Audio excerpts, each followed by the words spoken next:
नमस्कार दोस्तों, मैं विशाल ठाकरे आपका चैनल पर स्वागत करता हूं और उम्मीद करता हूं कि आप सब लोग भी स्वस्थ होंगे, सुरक्षित होंगे। दोस्तों, कहानी में आगे चले उससे पहले अगर आप चैनल पर नए हैं तो कृपया चैनल को सब्सक्राइब कर लीजिए और बेल आइकन प्रेस कर दीजिए आने वाले वीडियो की नोटिफिकेशन के लिए। और कहानी में लास्ट तक बने रहे और कहानी के बारे में आपकी क्या राय है कमेंट करके जरूर बताएं। तो चलिए दोस्तों, अब आपका समय नहीं लेते हैं और चलते हैं आज की कहानी पर। अब से हम चैनल पर एक नया कंटेंट शुरू कर रहे हैं जिसमें आपकी जो भी कमेंट होंगे उनके जवाब वीडियो के लास्ट में दिए जाएंगे। तो आपके वारदात के बारे में जो भी राय है वो कमेंट करके जरूर बताएं ताकि आपके कमेंट के जवाब मैं वीडियो के लास्ट में जरूर दे सकूं। तो चलिए दोस्तों, अब कहानी शुरू करते हैं। 3 शादियां करके सलीम खान 11 बच्चों का बाप बन चुका था। इसके बावजूद उसने आयशा से चौथी शादी कर ली। आयशा ने तलाक का ऐसा राग अलापा की। भोपाल शहर के निशातपुरा इलाके में 4 जनवरी 2018 को एक अधेड़ उम्र की औरत शबनमार्ग से बुरी तरह झुलस गई थी। पहले तो ये केस खुदकुशी की कोशिश का लगा, लेकिन निशातपुरा थाने की पुलिस ने जांच की तो जो हकीकत सामने आई सभी चौंक गए। पता चला कि वह 52 साल के सलीम खान की तीसरी पत्नी थी और उसे एक सोची समझी साजिश के तहत जलाया गया था। दरअसल शबनम का पति सलीम खान सिक्योरिटी गार्ड था। 11 बच्चे होने के बाद भी वह चौथी शादी करने की कोशिश कर रहा था। उसका बड़ा बेटा 18 साल का हो चुका था। इसके बावजूद उसने चौथी शादी थी। पुलिस को इस मामले की खबर एक दिन बाद यानी 5 जनवरी को लगी तो थाना निशातपुरा के टीआई चैन सिंह रघुवंशी ने एसआई संतराम खन्ना को हमीदिया अस्पताल भेज दिया, क्योंकि आग से झुलस जाने के बाद शबनम उसी अस्पताल में जिंदगी और मौत के बीच झूल रही थी। एसआई संतराम खन्ना बिना वक्त गंवाए हमीदिया अस्पताल पहुंच गए। वहां शबनम की हालत चिंताजनक बनी हुई थी। अस्पताल में सलीम खान के परिवार के और लोग भी मौजूद थे। संतराम खन्ना ने जब शबनम और अन्य लोगों से बात की तो इस वारदात के पीछे की जो कहानी सामने आई वह इस प्रकार निकली। सलीम एक मामूली नौकरी पेशा इंसान था। उसकी पहली शादी शहनाज नाम की एक लड़की से हुई थी, लेकिन शादी के कुछ दिनों बाद कुछ ऐसे हालात पैदा हो गए कि बहुत जल्द शहनाज से उसका तलाक हो गया। सलीम एक मामूली आदमी था। जैसे तैसे करके उसकी शादी शहनाज से हुई थी। उससे तलाक के बाद सलीम इस फिक्र में लग गया कि अब उसकी दूसरी शादी कैसे होगी। पर इस मामले में सलीम की किस्मत औरों से काफी जुदा निकली। तभी तो कुछ ही दिनों में उसकी दूसरी शादी हो गई। दूसरी बीवी से सलीम के 7 बच्चे हुए। सलीम फकीर बिरादरी से था। उसकी बिरादरी के अधिकांश लोग भीख मांगा करते थे, इसलिए परिवार बढ़ने की उसे कोई चिंता नहीं हुई। उसका खर्च समाज से पूरा हो रहा था। बच्चे जब थोड़े बड़े हो गए तो वह भीख मांगने लगे। वहीं दूसरी ओर सलीम की पत्नी भी आस पड़ोस के घरों में साफ सफाई करने और खाना बनाने का काम करने लगी।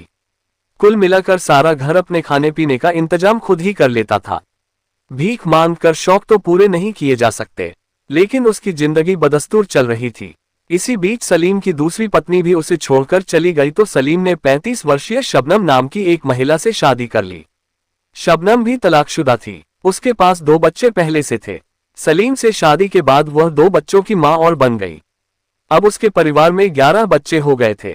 शबनम समझदार और सुलझी हुई महिला थी। वही अपने और सलीम के सारे बच्चों की परवरिश कर रही थी। बाद में सलीम शांति अपार्टमेंट में गार्ड की नौकरी करने लगा। 11 बच्चे होने के बावजूद सलीम ने शबनम के होते हुए आयशा से चौथी शादी कर ली, लेकिन उसने यह बात काफी दिनों तक शबनम से छिपाए रखी। उसने अपनी चौथी बीवी को अपने घर में न रखकर कुछ दूरी पर भानपुर में एक किराए के मकान में रखा था। वह आयशा को हर महीने खर्च के लिए लगातार पैसे भेजता और वहीं पर उससे मिलने जाता रहता था।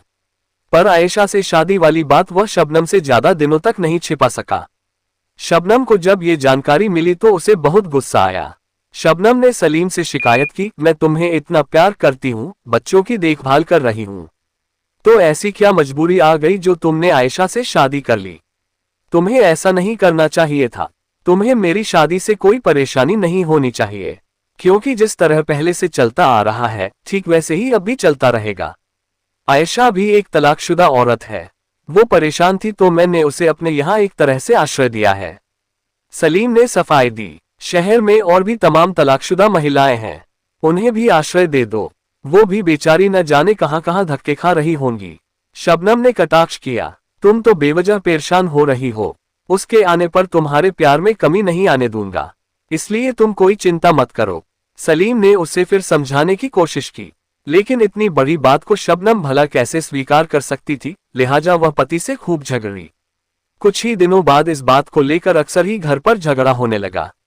आयशा अपने पहले शौहर को तलाक देकर अपनी मां के साथ एक छोटे से घर में रहती थी, पर अब तो सलीम ने उसे एक किराए का कमरा दिला दिया था।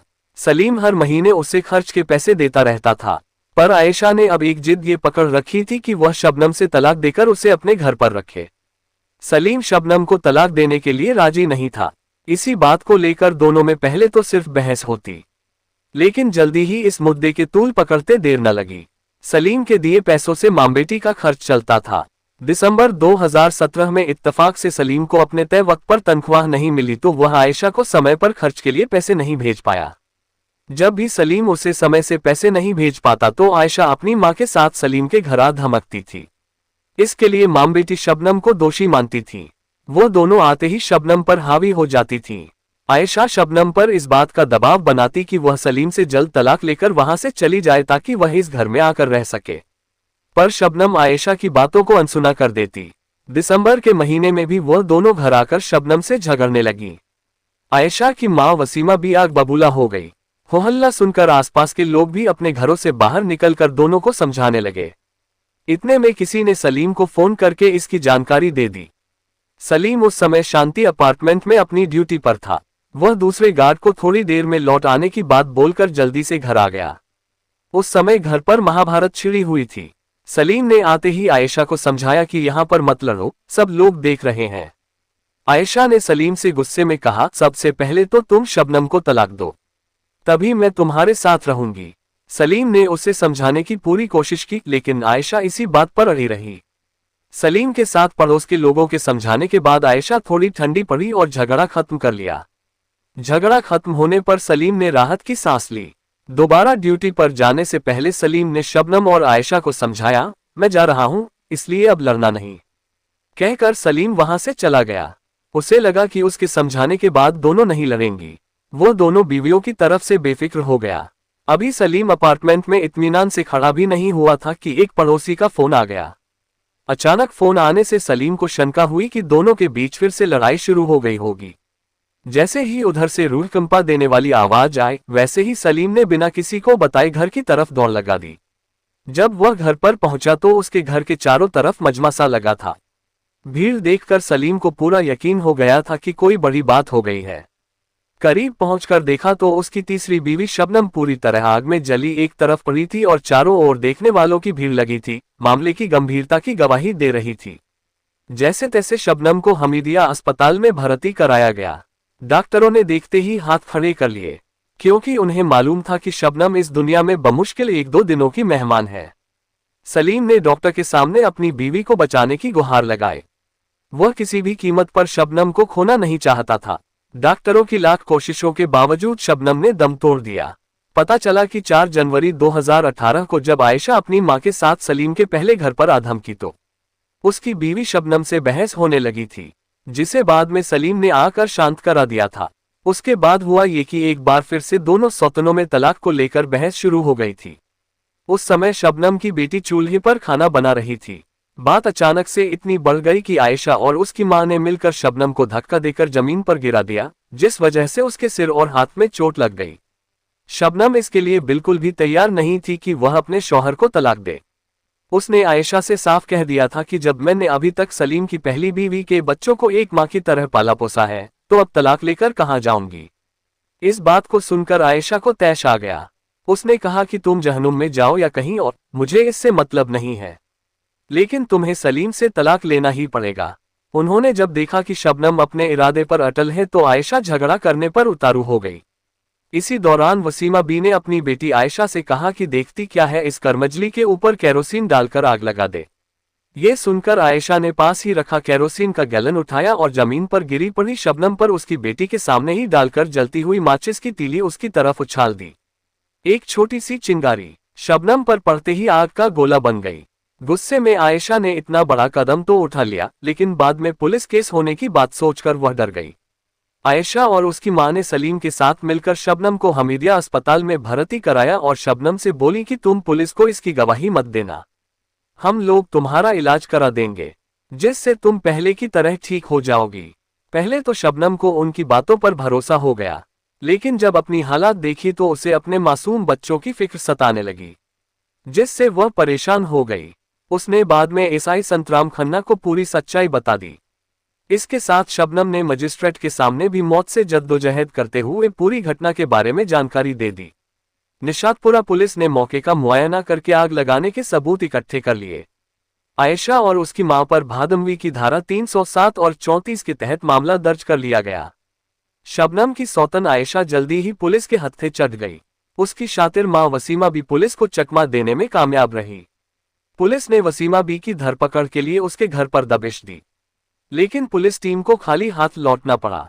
वसीमा बी की तलाश में पुलिस ने कई जगह छापेमारी की, लेकिन उसका कहीं पता नहीं चल सका। दोस्तों, कहानी को लास्ट तक सुनने के लिए आपका तहे दिल से धन्यवाद। उम्मीद है कि कहानी में कुछ भी ऐसा नहीं होगा जो आपको अटपटा लगा हो। कहानी के बारे में आपकी क्या राय है कमेंट करके जरूर बताएं, क्योंकि आपके कमेंट्स मेरे लिए बहुत मायने रखते हैं। तो चलिए दोस्तों, मिलते हैं फिर कल एक नई क्राइम की सच्ची कहानी के साथ। तब तक के लिए अपना ख्याल रखें। जय हिंद दोस्तों, जय भारत।